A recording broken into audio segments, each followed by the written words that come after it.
देखिए कैसा हुआ कि आर्ट कार्निवल जब कंसेप्ट हमारा सामने आया तो it was a exhibition for the artist, common artist from not only Mumbai but Delhi, Chennai, Bangalore, Calcutta. यहाँ पे सारे पिछले शो में कलकत्ता से 2-4 आर्टिस्ट आए थे, दिल्ली से आए थे, इंदौर से आए थे, इवन गुलबर्गा और बेंगलोर से कुछ आर्टिस्ट आए। तो in every show artist are coming from all over India और बॉम्बे से आपको थोड़े ज़्यादा है। बट जब आर्ट कार्निवल शुरू हुआ था it was not thought that there will be this much response. So because of over booking, over response, show looks little bit crowded. So we will try and sort this issue, how to take care of it. But यहाँ पे जो artist आ रहे हैं, हमारा Bombay art society का मकसद तो यही है कि they should be promoted through the art field. There are many young faces, some senior artists are also there. So society will continue this show for the artist community. Thank you. Sir, आप क्या कहना चाहेंगे Bombay art society artist के लिए नए initiative लेके आ रही है, जिसका इतने सारे आर्टिस्ट अपने पेंटिंग्स प्रेजेंट कर रहे हैं, सर क्या कहना चाहेंगे? एक्चुअली 2 महीना पहले जब से ये शुरुआत हुआ तो मैं खुद सोचा नहीं था, क्योंकि शुरुआत का जो इनॉग्रेशन में भी मैं भी था यहाँ पे, तो मैं भी सोचा नहीं था कि इतने सारे आर्टिस्ट बाहर से और सब जगह से आएंगे करके, मैं भी कभी सोचा नहीं था।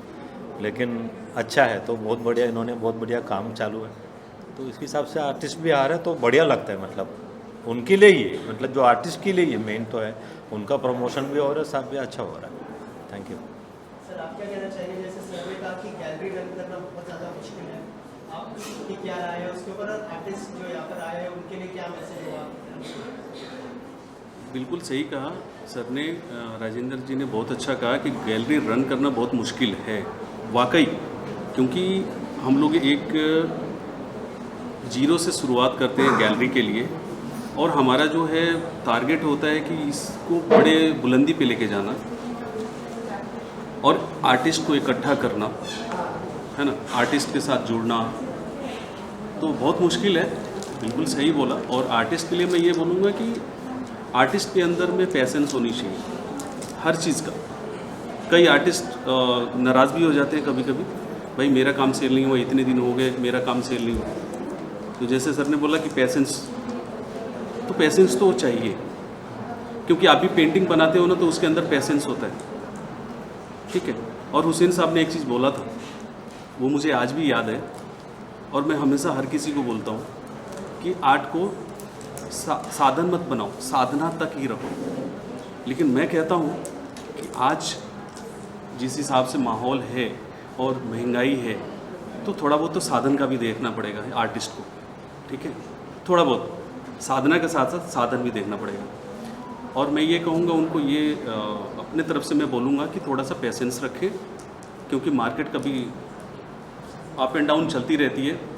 और आपने जो देखा है 2020 से लेके 19 से लेके अब तक का, कैसे एक के बाद एक बार आ रहा है, तो उस पर पेशेंस चाहिए और गैलरी को भी सपोर्ट करें, और लेकिन गैलरी को भी पहचान करके सपोर्ट करें। Thank you so much. Bombay art society ने जो अपॉर्चुनिटी दी है, तो शो योर आर्ट, क्या कहना चाहेंगे उसके बारे में? उस अपॉर्चुनिटी के बारे में बताइए, और थोड़ा सा अगर आपकी पेंटिंग के बारे में बताएं। बॉम्बे आर्ट सोसाइटी ने ये जो अपॉर्चुनिटी दी है for upcoming artist like us, I first of all I be very grateful and thankful to mister Rajendra Patil for doing so, because post pandemic we were all looking for opportunities जो इन्होंने दिया है हमको, and this is like the first after the pandemic जो on floor exhibition हो रहा है actually, and we can showcase the new art that we have done. So या, thank you to Bombay art society a lot. इन्हें जो opportunity दी है इतने सारे आर्टिस्ट को अपना आर्ट सबके सामने प्रेजेंट करने की, उस अपॉर्चुनिटी के बारे में बताइए, और अगर थोड़ा सा अगर आपके आर्ट के बारे में कुछ बताइए। मैं एक्चुअली बॉम्बे आर्ट सोसाइटी में बहुत बरसों से उसका जो प्रोग्राम्स होते हैं, उसकी एनुअल एग्जीबिशंस होते हैं, उनमें मैं रेगुलरली पार्टिसिपेट करता हूँ, और बहुत बार उसमें सेलिंग प्रोस्पेक्ट भी अच्छे होते हैं और प्रमोशन भी अच्छा मिलता है आर्टिस्ट को। जहाँ तक मेरा सवाल है, मैं एक्चुअली सिविल इंजीनियर हूँ, लेकिन सालों से मैं स्टिल लाइफ पेंटिंग करता हूँ और हाइपर रियलिस्टिक काम करता हूँ। तो ये फाउंड सब्जेक्ट है एक्चुअली, जैसा था ऐसा ही बनाया मैंने। उसमें जो स्टिल लाइफ अरेंज करके बनाते हैं वैसा नहीं बनाया, लेकिन ये जो ग्राइंडिंग मिल होती है वहाँ पे रैक होता है, उसका फ़ोटो है। ये न्यूज़पेपर में आप देखेंगे मैं बनाया तो उसमें करंट अफेयर्स भी है। जैसे लता मंगेशकर का डेथ हो गया जब मैं पेंटिंग बना रहा था तो, और ये हिजाब का इश्यू भी चल रहा था। ये भी फाउंड सब्जेक्ट है। वो एक पुराना घर था तो उसका विंडो है, जो सेम विंडो है वही साइज़ है। तो ये सब hyper realistic painting. Yes sir. ये एक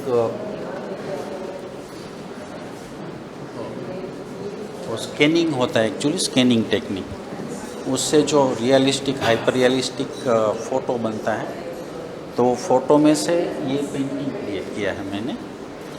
कोई रशियन आर्टिस्ट का एक स्कैनिंग फ़ोटो था, तो ये एक्रेलिक में पेंटिंग बनाया मैंने। Okay sir, thank you so much. सोसायटीने जे ऑपॉर्च्युनिटी दिली पेंटिंग थोडाफार ओके. पहिली गोष्ट की आता आम्ही बरेच वर्ष झालं काम करतो आहे चित्रकार म्हणून, आणि बॉम्बे आर्ट सोसायटीसारखी संस्था चित्रकारांना एवढा चांगल्या प्लॅटफॉर्मवरती प्रमोट करते, त्यासाठी मी पहिल्यांदा त्यांचा आभार मानतो. गेले 15 वर्ष झालं मी पेंटिंग करतो आहे, वॉटर कलर. फॉरेस्टमध्ये राहतो, कॅम्पिंग करतो आणि तिथं एकटंच राहून पेंटिंग करतो आहे. तर हे काय माझं एक पेंटिंग आहे, याचं टायटल आहे रिमेंबर मी म्हणून. तर रिमेंबर मी का तर आहे तर ते बाबळीचं झाड. ओके. तर माझ्या माहितीनं असा कोणी व्यक्ती नाही आहे की त्याच्यावरती एवढं जीवापाड प्रेम केलं आहे जेवढं मी त्याच्यावरती करतो. आणि तेच झाडाच्या त्या भावना होत्या पूर्ण, की त्याचंही माझ्याबद्दलची आत्मीयता. आणि ज्यावेळी पेंटिंग पूर्ण करून निघाला होतो त्या टायमिंगला एक आपलं माणूस आपल्याला सोडून जातं, त्या टायमिंगला जो गोळा आहे तो पोटात असा, त्या पद्धतीच्या भावना सगळ्या होत्या तिथं. की बाबळी झाड ओरडून सांगत होतं की तू जेवढं प्रेम करतो माझ्यावरती तेवढं दुसऱ्या कोणी केलं नाही आजपर्यंत. तू जेवढं समजून घ्यायचा प्रयत्न करतो त्यांनी दुसरं कोणी घेतलं नाही आहे. मला सोडून जाऊ नकोस आणि गेलास तर मला विसरू नकोस. म्हणजे रिमेंबर मी म्हणून. जो अपॉर्चुनिटी दी है आपके आर्ट को प्रेजेंट करने के, इस बारे में कुछ बताएं कि कितनी बड़ी अपॉर्चुनिटी है एज आर्टिस्ट आपके लिए. Thank you sir. Thanks for Bombay art also. My self I am सही वेल. एक्चुअली हमने काफ़ी शोज़ इंडिया में भी किए और अब्रॉड में भी किए, और इंटरनेशनल लेवल पे भी हमको अवार्ड्स मिले हैं, और यहाँ के मंच पे बहुत अच्छा प्रमोशन है हमारे लिए. और हम दूसरे आर्टिस्ट लोगों को भी अप्रिशिएट करते हैं कि just go for this, because ये लोग अभी ज़्यादा इम्प्रूव कर रहे हैं, और आर्टिस्ट लोगों का जो इनके पास कलेक्शन है वो ज़्यादा बढ़ते जा रहा है. और रही बात हमारे आर्ट्स की, तो जो हमारा आर्ट्स है एक्चुअली ये टेम्पररी और आपके मिक्स सब्जेक्ट, मिक्स मीडिया में आता है. तो कोई पर्टिकुलर एक सब्जेक्ट पे काम नहीं करते हम, मतलब ऑल मिक्स मीडिया है. तो इसमें ज़्यादातर ऐसा होता है कि आपके पास एक कॉम्बिनेशन के बाद दूसरा कॉम्बिनेशन को सोचने के लिए वक्त लगता है. सो इसमें काफ़ी वक्त लग जाता है. और फिर दूसरा बिजनेस भी है हमारा एक्चुअली इंडस्ट्री में, फिल्म इंडस्ट्री में राइटर और डायरेक्टर भी हमें, तो वो हिसाब से थोड़ा वक्त लगता है हमको. But I work this only. हमको इस तरीके का वक्त बहुत अच्छा लगता है. And thanks for Bombay art and all of you. Thank you very much. Love you. I'm really a baby when it comes to all these people and surrounded by them. It really feels good. मैंने painting अभी 6 महीने पहले start किया है. तब तक मैंने कोई भी मीडियम के पेंट को हाथ नहीं लगा था. So for me it's a really great opportunity, क्योंकि एज सर सेड पहले कि सोलो हम नहीं कर सकते, है ना. प्लस इतना एक्सपीरियंस भी नहीं होता कि सोलो के लिए जाए, उतना कॉन्फिडेंस नहीं आता. So this art carnival really made it easy for me to showcase it and to know what people would react to this, because it is really like these are my first 2 attempts. So उसके पहले मैं sketching कर रही थी. This one is called petrichor, जो मिट्टी की खुशबू रहती है पहले बारिश की. That is called petrichor in Urban Dictionary. तो जब आप खुद की बॉडी से प्यार करने लगते हो, वही ग्रेसफुलनेस आ जाता है, जो ग्रेसफुलनेस वो मिट्टी की खुशबू में आता है. That's why it's petrichor and this is Drishti. So this is an attempt of hyper realism. It is about looking within, अपने आप में झांक के देखना. और जब दृष्टि आप बोलते हैं तब चेस्ट में वाइब्रेशंस आती है जब आप दृष्टि बोलते हैं, यहाँ से वाइब्रेशंस निकलती है. So that's why it is not called an eye or anything that has a similar meaning. Not an eye, not डोळा, नॉट आंखें, nothing. That's why it's Drishti. Thank you. Opportunity दी है आपको आपके आर्ट को प्रेजेंट करने की, क्या कहना चाहेंगे और थोड़ा सा अगर पेंटिंग के बारे में बताएं. जी, बहुत बढ़िया अपॉर्चुनिटी मिली मुझे एक्चुअली, क्योंकि बॉम्बे आर्ट सोसाइटी का बहुत बड़ा नाम है, तो यहाँ पर पेंटिंग्स शो करना मतलब बहुत बड़ी बात है. और रही बात इन पेंटिंग्स की, तो ये जो पेंटिंग्स है ये स्पेशली फ्रॉम कुंभ, जो कुंभ में अघोरी होते हैं उनकी पोर्ट्रेट है. और ये जो है ये पंढरपुर से है, तो जो वारकरी होते हैं पंढरपुर जाते हैं, ये मतलब भारत में जितने भी बड़ी बड़ी गैदरिंग्स होती है तो उन पर बेस्ड है. और इसका जो टाइटल है ये अघोरी और इसका टाइटल है माउली. और ये ऑयल मीडियम यूज़ किया है, ऑयल ऑन कैनवस, और ये हाइपर रियलिस्टिक फॉर्म है. Thank you.